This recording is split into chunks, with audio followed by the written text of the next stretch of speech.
Allahu Akbar, kyan ɗa ya gaji ubansa.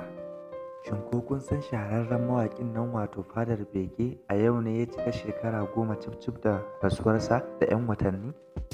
Ba abu bane mai sauƙi a manta da shahararren mai yabo a wurin fiyayyen halitta wato Fadar Bege, duba da irin gudunmawar da ya bayar a ɓangaren yabon fiyayyen halitta. Hakan ne yasa ake samun wasu masu nuna soyayya da ƙauna a wurin mamacin, yayin da suke zuwa har kabarinsa suke masa addu'a da neman yafiyar Ubangijinsa da nema masa rahama. Ko kun san har yanzu ba a maye gurbin shahararren mawaƙi wato Fadar Bege ba a ɓangaren yabon fiyayyen halitta? Domin kuwa wasu suna gani ba abu bane mai sauƙi samun shahararre ko kuma jajirtacce wanda yake tsayawa kai da fata wurin yabon Annabi Muhammad Sallallahu Alaihi Wasallam, wanda yake bayar da lokutansa da rayuwarsa da komai nasa tamkar Fadar Bege ɗin. Hakan ne yasa har gobe wasu daga cikin magoya bayansa ko mu ce masu son sa suke ganin har gobe ba a samu tamkar shahararren mai yin yabon a wurin fiyayyen halitta wato Fadar Begen ba. Domin kuwa shahararren mawaƙin wato Fadar Bege ya kasance mutum ɗaya ne tamkar dubu, yayin da ya samu dubbannin shaidoji a miliyoyin mutane wanda kowa yake faɗin alkhairinsa. Kuma har gobe ana ci gaba da samun wanda suke masa addu'o'i da fatan alkhairi. Assalamu alaikum wa rahmatullahi ta'ala wa barakatuhu. Barkanmu da sake saduwa da ku a cikin wannan tasha tamu mai albarka mai suna Kannywood Update. Idan wannan shine farkon zuwanka, a daure a danna min subscribe da like da ƙararrawa domin samun sahihan labarai.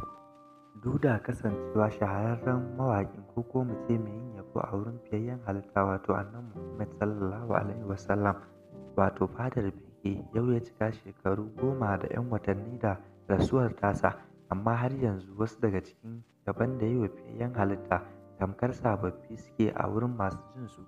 Kuma hakan ne yasa ba za a taɓa mantawa da irin gudunmawar da ya bayar a ɓangaren yabon fiyayyen halitta ba.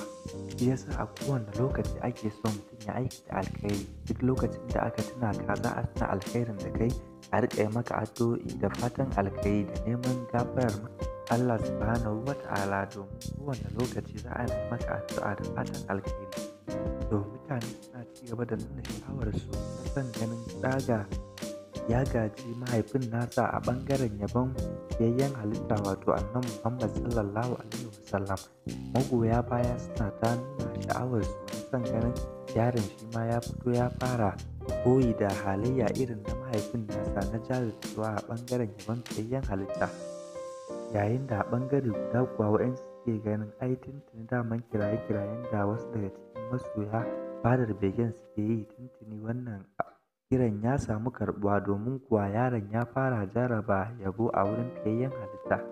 Kamar yadda nan gaba kaɗan za mu nuna muku irin yadda yaron ya fara shiga studio yana ƙoƙarin jarrabawa, domin kuwa shi ma yana so ya gaji mahaifin nasa a ɓangaren yabon fiyayyen halitta. Wanne irin fata kuke yi wa wannan yaro na ganin ma ya fito ya fara fafatawa a ɓangaren yabon Annabi Muhammad Sallallahu Alaihi Wasallam? Domin kuwa wannan layi ne mai bullewa, ya sa mahaifinsa har gobe ba za a taɓa mantawa da irin tarihin da ya kafa ba a faɗin Najeriya gaba ɗaya da kewayenta, domin kuwa ya bayar da gagarumin gudunmawa a ɓangaren yabon fiyayyen halitta wato Annabi Muhammad Sallallahu Alaihi Wasallam.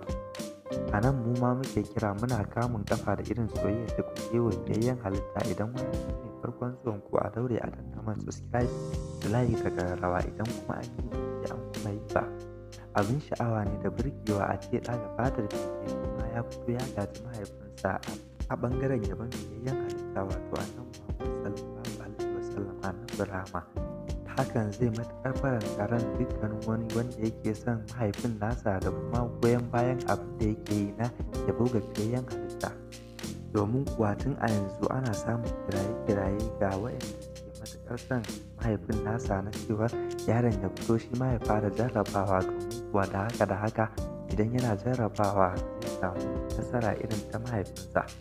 Yayin da ake samun wasu suna ƙara ƙwararawa yaron gwiwa, suna ɗaura shi akan irin tafarkin mahaifinsa don ganin cewar shi ma ya gaji mahaifin nasa. Amma to ku meye ra'ayinku dangane da irin yadda ake samun wasu mutane suna ƙwararawa yaron gwiwa na ganin shi ma ya biyo irin tafarkin mahaifin nasa? Kuna da damar da za ku iya bayyana mana ra'ayinku.